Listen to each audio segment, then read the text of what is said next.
여러분 반갑습니다. 자, 이번 시간에는 지난 시간에는 이게 공학용 계산기에 데이터를 어떻게 입력을 하며 그것을 어떻게 불러내는가를 바로 기능장 공급경영에 해당되는 내용만 살펴보았습니다. 각 모델별로 다 처리를 해드렸고요. 마찬가지로 지금 시간에는 각 모델별로 실제 나온 문제를 어떻게 풀 것인가에 대한 말씀을 드리도록 하고요. 이번 시간에는 바로 fx 570입니다. 여기서 EX라는 계산기는 벌써 제가 먼저 찍었고요. 이번 시간에는 바로 570의 ES 또는 570의 ES 플러스 계산기가 있습니다. 지금 현재 보이는 것은 ES 플러스입니다만은 ES 계산기나 ES 플러스 계산기나 기본적으로 찾는 방법은 거의 비슷하기 때문에 같다라고 판단을 하시면 되겠습니다.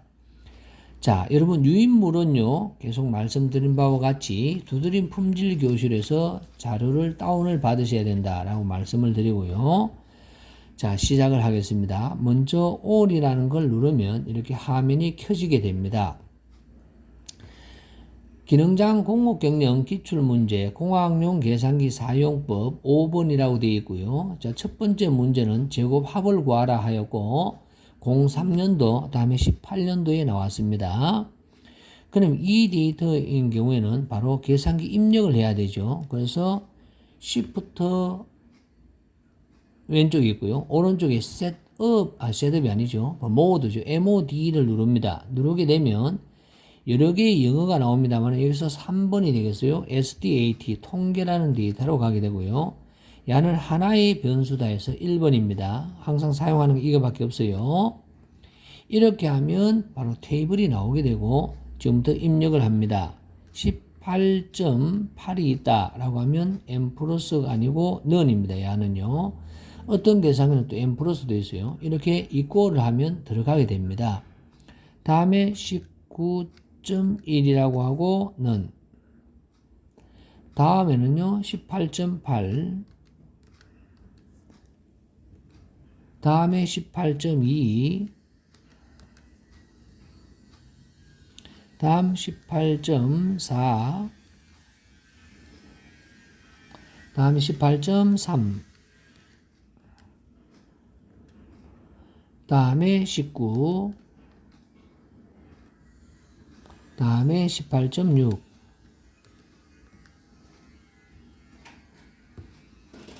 다음에 19.2 라고 하고요. 반드시 너는 해줘야 됩니다. 그래 들어가기 때문에 이렇게 다 들어간 상태에서는 AC를 눌러도 이 속에 데이터가 입력된 상태이며 여기서는 제곱합을 구하랬어요. 제곱합은 풀이에 있는 것처럼 1번 방법이 아날로그 방법이고요. 2번은 제가 본 강에서 나온 것처럼 이렇게 두들기면 되겠습니다. 먼저 여기 있는 바로 1번 위에 주황색 글자도 있어요. 그래서 Shift 1번을 누르면 여기에 3번 섬에 가게 되면 1번이 나옵니다. 야 누르고요. 마이너스 갈로 열고 똑같이 Shift 1번에 3에 2번을 누릅니다. 야를 갈로 닫고 제곱을 하고요. 데이터가 9개에서 이렇게 나누기 9라고 하게 되면 바로 1.0289가 나옵니다. 그래서 답이 2번이 된다라는 문제가 되겠죠. 두 번째의 방법은 여기서는 방법 세 번째의 방법이 되어 있습니다만 야가 훨씬 더 편하죠. 똑같은 방법으로 Shift 1번을 갑니다. 거기에 3번이 아닌 4번 VAR 분산이라는 코드에 가면 4가 나옵니다. 4가 표준 편차거든요. 그럼 야를 제곱하면 되겠죠.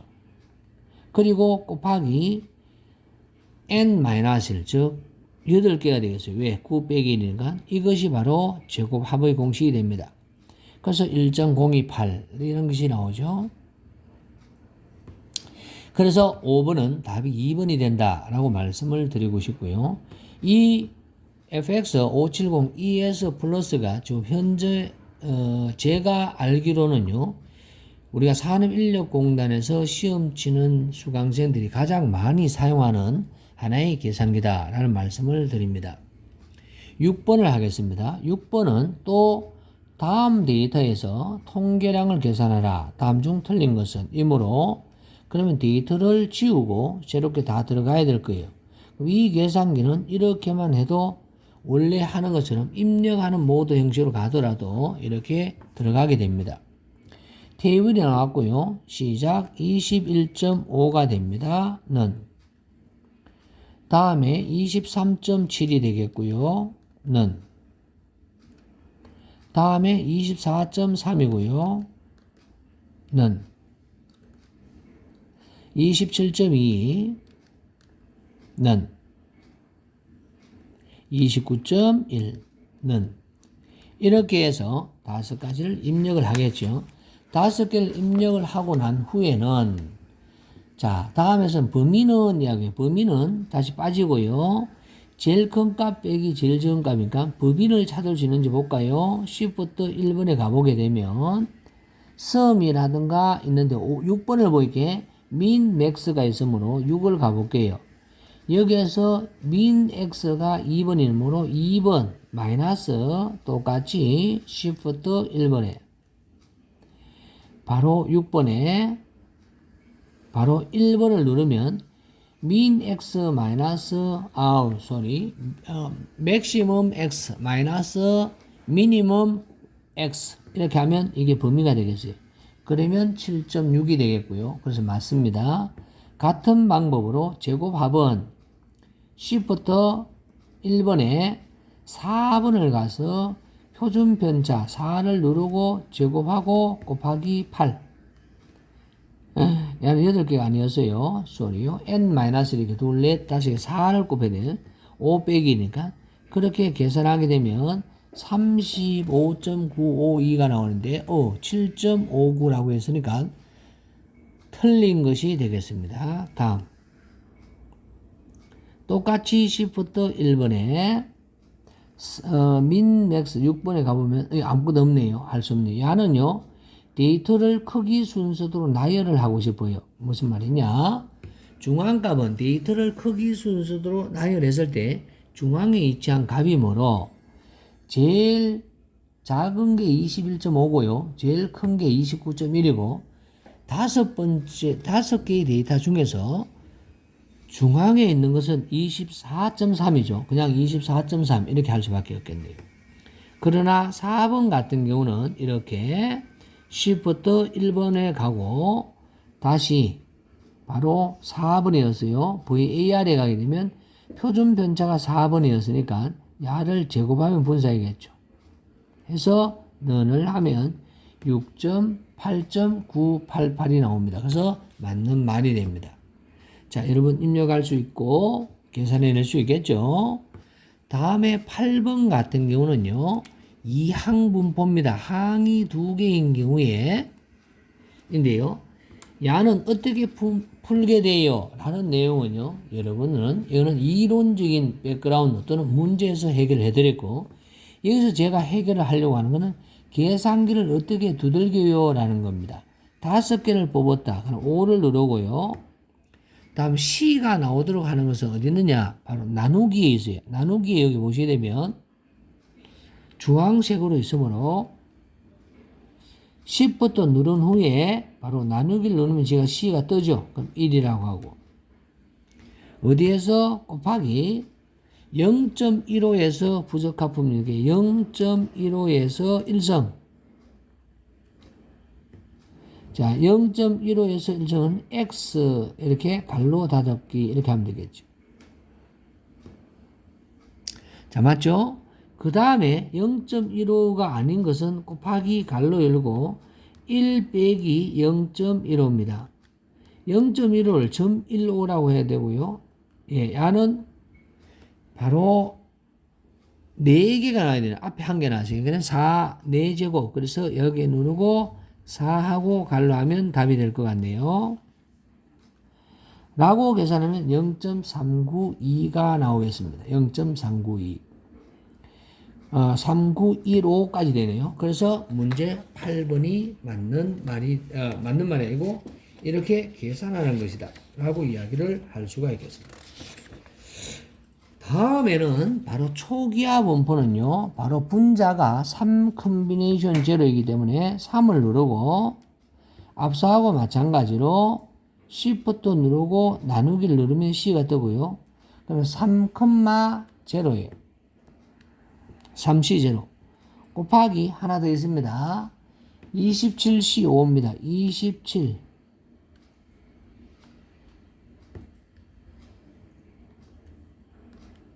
예, 27C5라고 할 수 있죠. 잘못 눌렀네요. 제가 지울게요. 자, 어떻게 됐어요? 곱하기 27 어떻게 이래 되어버렸죠?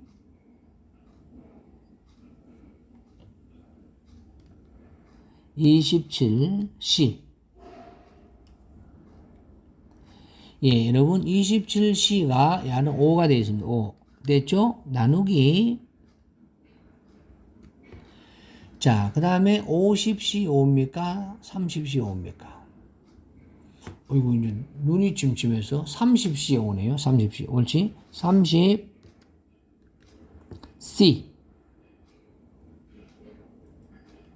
여러분, 눈으로 하면 안 돼요. 이렇게, 저처럼 이렇게 두들기시면 여러분 해결됩니다. 그래서 30C5는 하게 되면 0.5665가 나옵니다. 그래서 정답이 3번이 됩니다. 이렇게 두들기는 문제가 되겠습니다. 자, 다음 문제는요. NP 관리도의 계산기를 두드리는 방법인데 NP 관리도는 3.85 플러스 마이너스가 되어 있으므로 이렇게 두들겨도 됩니다. 예, 3.85에서 플러스 마이너스가 있으니까 얘는 곱하기가 안 되고요. 플러스나 마이너스는 하나밖에 못 해요. 그래서 일반 플러스 하니까 플러스 할게요. 다음에 3 곱하기 표준 편차가 되어 있습니다. 표준 편차는 뭐냐? 늦더 NP가 3.85입니다. 예, 곱하기 1 마이너스 바로 방금 전에 우리가 P 값이 얼마였느냐 하면요. 0.0385니까 1 마이너스 0.0385 갈로 닫고 이렇게 해도 되겠죠? 그렇게 되면 바로 0.85 곱하기 1 마이너스 0.0385가 되었고요. 끝났네? 넌 하면 답이네. 9. 얼마가 나오는 9.621이 나오니까 정답은 6이 답이 4번이다. 이런 내용이 되겠습니다. 다음에 52번 같은 경우는 하지 않겠습니다. 왜냐하면 52번은 계산기를 못 두드린 게 아닐 것 같고요. 다음에 54번도 있는 그대로를 한번 두들겨 보시고 그런데도 내가 못 두들기겠어. 그러면 질문을 해주시면 좋겠다라는 말씀을 드립니다. 문제는 바로 13번이 되겠어요. 13번 같은 경우는 해리스 모델을 넣어서 경제적 발주량으로 구하는 겁니다. 늦더 분자는요. 여러분 2 곱하기 D 예, 즉 여기서 지금까지 나왔는 어떤 연간 판매량을 D라고 하는데 야는 D가 몇 개냐? 4,000개라고 되어 있네요. 소요량이 4,000이다. 다음에 곱하기 CP. CP는 한 번 발주 비용으로서 야는 500원입니까? 200원이네. 200원. 이 되겠어요. 여기에서 나누기 분자는 다 곱했고요. 분모는요. 홀딩 코스트, 즉 재고 유지 비용이 들어가야 되는데 여기서도 재고 유지 비용이 어떻게 되냐면 프로테이지가 되어 있잖아요. 100원에 대한 프로테이지죠. 10%. 그래서 갈로 열고